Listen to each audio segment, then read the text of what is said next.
Louise, on va commencer aujourd'hui avec un certain John Travolta, attendu sur le tapis rouge.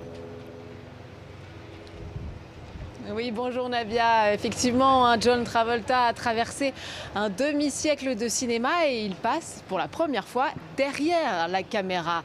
John Travolta, c'est un visage, une démarche et évidemment un pas de danse entré dans l'histoire qu'on a tous esquissé sur le dance floor. Révélé comme idole disco, donc ressuscité plus tard par un certain Quentin Tarantino, l'acteur a traversé les époques, les triomphes, les creux sans jamais cesser de fasciner. Il fait son grand retour au Festival de Cannes cette année en tant donc que réalisateur. La star hollywoodienne présente son premier long métrage dans la section Cannes première, Vol de nuit pour Los Angeles, l'adaptation de son propre roman. Retour sur la carrière d'un acteur aussi mythique que populaire. Une silhouette, un déhanché et un sourire devenu culte. En 1977, John Travolta électrise l'Amérique dans la fièvre du samedi soir. Âgé d'une vingtaine d'années, le film le propulse au rang de star mondiale et lui vaut une nomination à l'Oscar du meilleur acteur. Je ne sais pas si j'ai pleinement conscience de l'impact que ce film a eu. Un an plus tard, Grease achève d'en faire l'un des visages les plus célèbres de sa génération.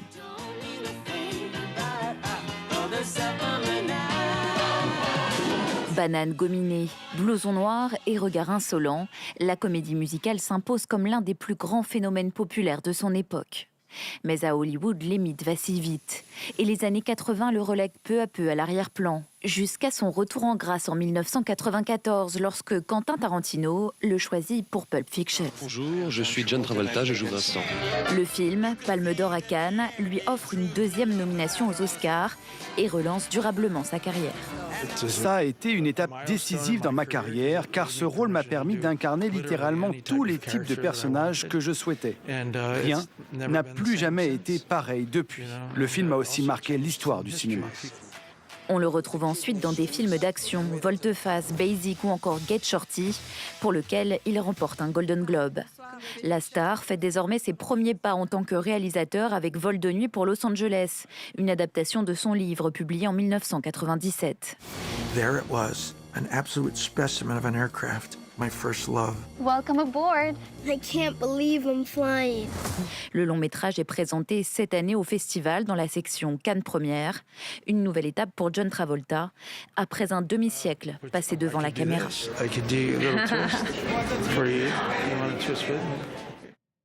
Et l'autre événement de la journée, Louise, c'est la présentation hors compétition du nouveau film de Guillaume Canet. Oui, avec un goût de retrouvailles sur le tapis rouge, puisque c'est leur premier film ensemble, Guillaume Canet et Marion Cotillard, depuis l'annonce officielle de leur séparation en juin 2025, après 18 ans de vie commune.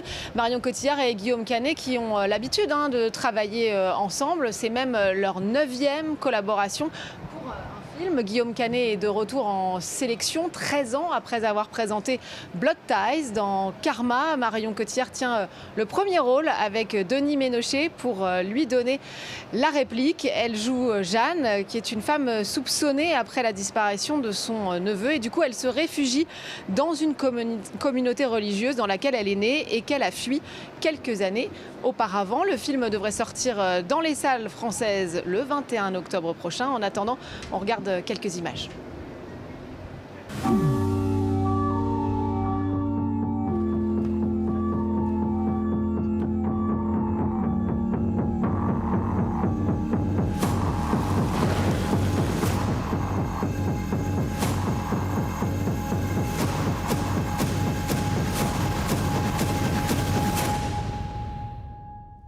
T'aurais jamais dû revenir.